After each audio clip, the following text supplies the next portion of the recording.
Hello बच्चों, स्वागत है आपका टीवीआई बिहार बोर्ड में। आज हम लोग बच्चों समझेंगे वायुमंडलीय अपवर्तन को और साथ ही साथ सूर्योदय और सूर्यास्त के समय में जो 4 मिनट का गैप होता है रियल समय से, वो होता क्यों है। तो सबसे पहले हम अपना हेडिंग लिख लेते हैं, वायुमंडलीय अपवर्तन।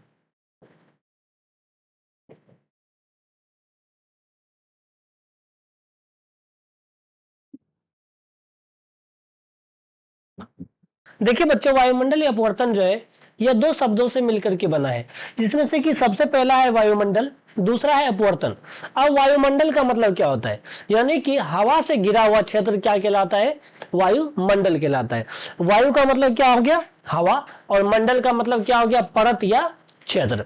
तो वायु से घिरा हुआ क्षेत्र क्या कहलाता है, वायुमंडल कहलाता है। जैसे कि हम अभी सांस ले रहे हैं, क्यों ले पा रहे, क्योंकि हम वायु से घिरे हुए। तो हम किसके अंतर्गत अभी खड़े हैं, हम वायुमंडल में खड़े हैं। लेकिन किस मंडल पर खड़े हैं हम लोग बच्चों, हम लोग स्थल मंडल पर खड़े हैं। आप लोग को पता है कि मंडल जो होते हैं वो कितने प्रकार के होते हैं, 3 प्रकार के होते हैं। सबसे पहला आता है वायुमंडल, स्थल मंडल और जल मंडल। यानी जल से घिरा क्षेत्र जलमंडल कहलाता है, वायु से घिरा क्षेत्र वायुमंडल कहलाता है, और साथ ही साथ और स्थल से घिरा हुआ क्षेत्र क्या कहलाता है, स्थल मंडल कहलाता है। एक और मंडल आता है जैव मंडल, यानी कि जहां पर क्या हो, वैसा कॉमन जगह जहां पर जलमंडल भी हो, स्थल मंडल भी हो और वायुमंडल भी हो। यहीं पे क्या हो, यहीं पे क्या हो सकता है बच्चों, मानव रह सकता है, जहां पर क्या हो, ये तीनों चीजें हो। ठीक है, तो उसको क्या बोलेंगे हम लोग, उसको बोलेंगे जैव मंडल। तो आप लोगों को बच्चों समझ में आ गया होगा कि वायुमंडल क्या है, यानी कि वायु से घिरा हुआ क्षेत्र क्या कहलाता है, वायुमंडल कहलाता है। और अपवर्तन का मतलब क्या हो गया, अपवर्तन का मतलब हो गया प्रकाश के मुड़ने की घटना को हम लोग क्या बोलते हैं, अपवर्तन बोलते हैं। तो क्या होता है, जब वायु में प्रकाश किरण क्या हो रही है, मुड़ रही है, तो इसी घटना को हम क्या बोलते हैं, वायुमंडलीय अपवर्तन बोलते हैं। ठीक है बच्चों, यहां तक आप लोगों को इसका नाम का अर्थ क्या हो गया, पता चल गया। यानी कि हम लोग तो दो सतह ले रहे थे, जैसे कि हम लोग एक तरफ वायु ले रहे थे, एक तरफ कांच ले रहे थे, वहां पर हम लोग अपवर्तन करा रहे थे। लेकिन अब जो हम लोग बच्चों अपवर्तन कराएंगे वो क्या होगा, वो हम लोग बड़े लेवल पे अपवर्तन कराएंगे, है कि नहीं। तो आइए सबसे पहले हम लोग देखते हैं कि मान के चलिए कि आप क्या है, आप पृथ्वी पर, ये क्या है, ये पृथ्वी है, ठीक है। आप क्या है, आप यहां पर खड़े हैं, ठीक है। आप यहां पर खड़े हैं और यहां पर क्या है, यहां पर एक तारा है, ठीक है। तो जो तारा से प्रकाश आ रही है यहां तक तो सीधे आएगी, सीधे आएगी। लेकिन वायुमंडल में क्या होता है कि वायुमंडल में कभी गर्म हवा चलती है, कभी ठंडी हवा चलती है। मान के चलिए कि यहाँ पे ठंडी हवा चल रही होगी, लेकिन यहाँ पर क्या होता है, यहाँ पे गर्म हवा चल रही है। फिर यहाँ पर ठंडी हवा चल रही होगी, यहाँ पर गर्म हवा चल रही है। ऐसा ही क्या होता है, गर्म हवा और ठंडी हवा वायुमंडल में हमेशा चलती रहती है। तो आप लोगों को बच्चों मैंने पिछले क्लास में बताया था कि जो ठंडी हवा है वो क्या होती है, भारी होती है। भारी होने का मतलब क्या है, वो ज्यादा सघन है कि नहीं। लेकिन जो क्या होती है, गर्म हवा होती है, वो क्या होती है, वो कम सघन होती है। ठीक है, इसीलिए क्या होता है, क्योंकि उसमें सघनता कम होती है, इसीलिए हम उसको क्या बोलते हैं, हम उसको बोलते हैं गर्म हवा। और गर्म हवा क्या होता है, ठंडा हवा से हल्का होता है। उसका कारण क्या है, उसका कारण एक ही है, क्योंकि उसमें सघनता क्या है, कम है। तो अब बताइए बच्चों, मैंने आपको बताया था कि क्या होता है, जब प्रकाश की किरण विरल से सघन में प्रवेश करती है या सघन से विरल में प्रवेश करती है, तो उसमें क्या होता है, उसमें प्रकाश की किरण में मुड़ाव उत्पन्न होता है कि नहीं। उसी को तो हम लोग अपवर्तन बोल रहे। तो बस वही हो रहा है, यहाँ पर प्रकाश की किरण आ तो रही है, लेकिन बताइए चूंकि यहाँ पे क्या है, यहाँ पर कहीं पे सघन माध्यम है, कहीं पे क्या है, विरल है, कहीं पे क्या है, सघन है, और कहीं पे क्या है, विरल है। तो अब बताइए बच्चों, अगर लगातार प्रकाश किरण सघन से विरल, विरल से सघन, सघन से विरल में जा रही है, तो वहां पे क्या होगा, वहां पे प्रकाश किरण वो एक समान चाल से नहीं होगी, वो क्या होगी, हम लोग के आंखों तक मुड़ करके पहुंचेगी।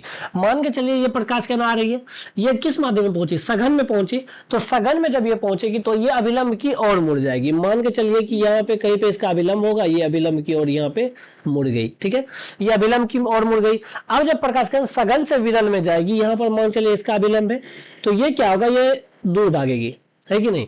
फिर से क्या होता है, फिर से ये कहां पे आ रही है, ये सघन में आ रही है, तो यहाँ पे कहीं पे होगा, तो फिर से ये क्या हो रहा है, ये फिर से मुड़ जा रही है। और फिर से जब विरल में जाएगी तो ये क्या होगा, ये फिर से हम लोगों की आंखों तक मुड़ करके क्या होगा, ये पहुंचेगा। तो अब बताइए बच्चों, प्रकाश किरण सीधी तो नहीं आ रही है, ये क्या हो रहा है, ये कभी मुड़ के कभी इधर कभी उधर कभी इधर कभी उधर ऐसे करके हमारे आंखों तक पहुंच रही है। तो जब प्रकाश की किरण हमारे आंखों तक मुड़ करके पहुंच रही है तो इसका मतलब क्या है, हम लोगों को तारा कभी ज्यादा ब्लिंक करता दिखता है, कभी उसमें ज्यादा प्रकाश दिखता है, कभी कम प्रकाश दिखता है। इसीलिए हम लोगों को बच्चों तारा टिमटिमाता हुआ प्रतीत होता है।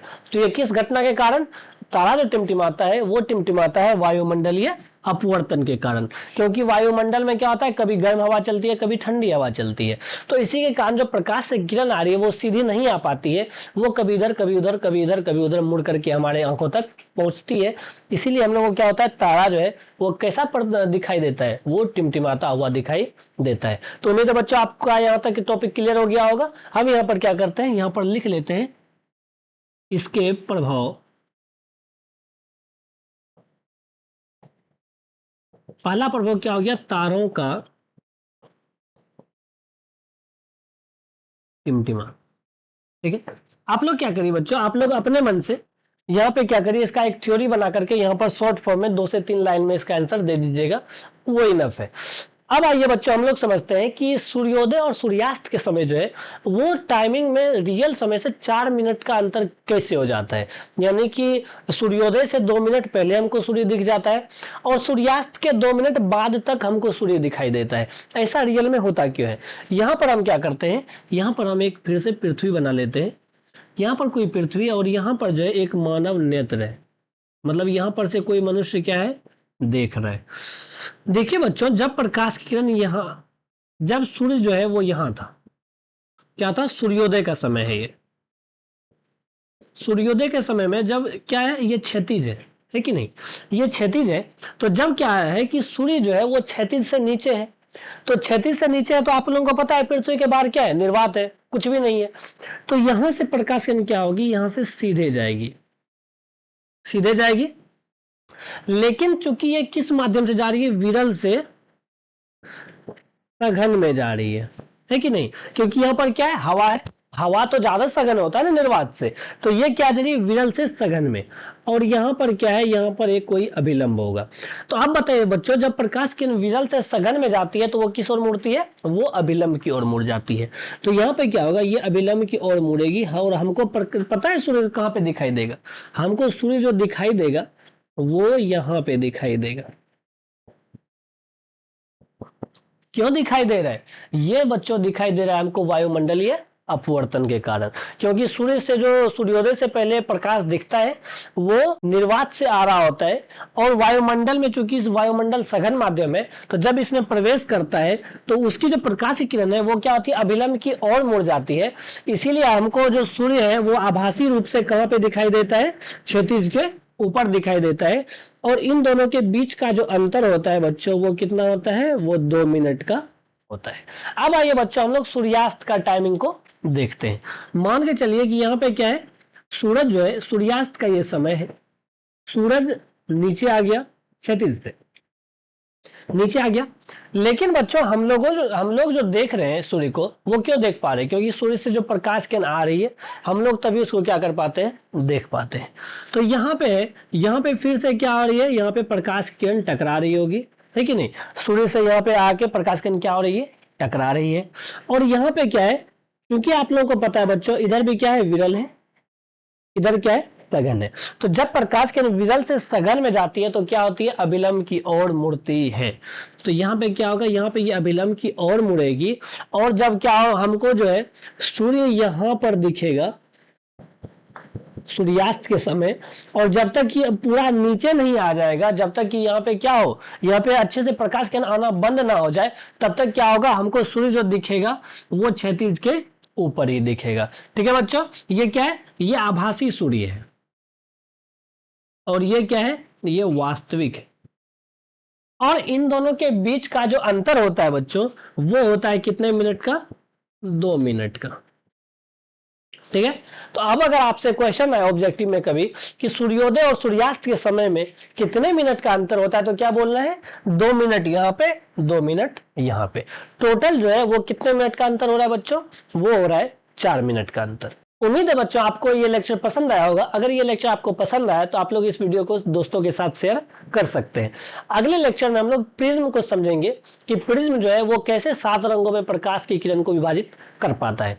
ठीक है, तो मिलते हैं अगले लेक्चर में, तब तक के लिए बाय बाय, टेक केयर।